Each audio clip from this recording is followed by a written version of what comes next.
Northwest, a region of North America that spans from Northern California through Oregon, Washington, and right into British Columbia. Home to the world's largest continuous temperate rainforest, a majestic swath of land. And while the land now exists within the borders of the Northwest United States and Western Canada, it was once the sovereign land of both officially recognized indigenous tribes and nations, as well as untold numbers lost to official records. Each of these tribes have their own distinct, yet at times similar stories and myths, predating recorded histories of the region, passed down through oral tradition. Our offering for tonight is one that has stood the test of time. Wild Man. A large, man-like being covered in hair from head to foot, striding somewhat silently through the forest. Yeti, skunk ape, grassman, almas, bok, Sasquatch. What's in a name? Everything. For our narrative, we favor the most ubiquitous and all-encompassing moniker, Bigfoot. The indigenous lore can be traced back ages, with whisperings of sightings, found footprints, and accounts of interactions outside of indigenous communities, beginning with the exploration and expansion into the area in the early 1800s. But let's fast forward to the beginning of the 20th century.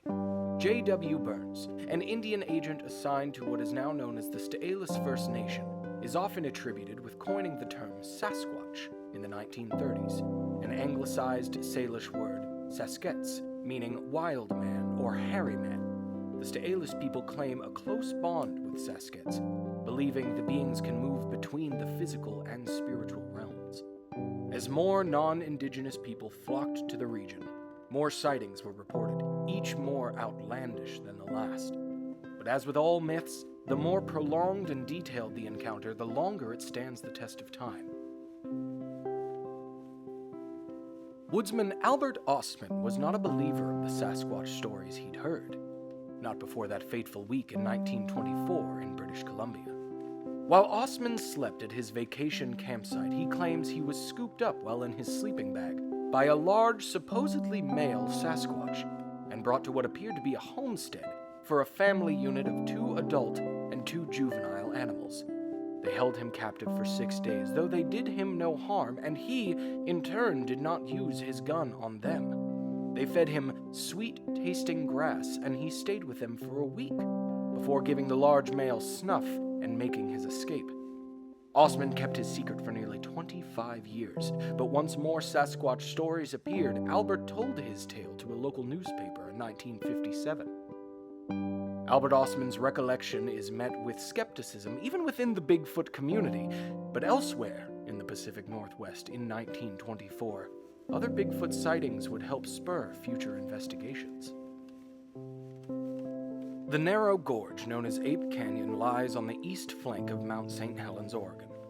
In the summer of 1924, 4 prospectors came across a group of large ape-like animals.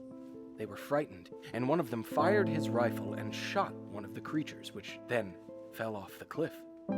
That night, as the 4 men slept, a barrage of stones began raining down on their cabin, waking them up. They were under attack. The 8 men tore a hole in the roof, seeking revenge on the one who had fired his rifle. The silhouetted figures against the moon, the ferocious cries echoing through the canyon, the attack lasted until sunrise. The 4 men returned to civilization and told their tale, one of the first major publicly reported accounts of an encounter with the wild men, even prompting an investigation from the U.S. Forest Service. Whether the narrative happened this way or not, it was the beginning of the culture of Bigfoot reports and hunts in earnest, moving our tall, hairy friend from pure legend to sought-after and investigated cryptozoological marvel.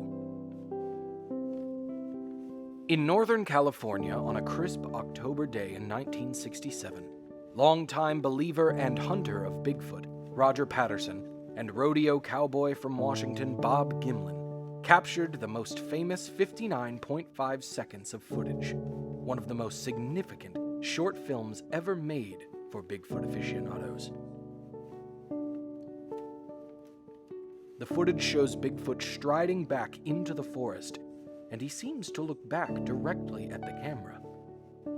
When asked in a 2017 interview celebrating the 50th anniversary of the important Patterson-Gimlin footage what he thinks Bigfoot is, Bob Gimlin replied, "They're forest people. They were put on this planet Earth for a really good reason.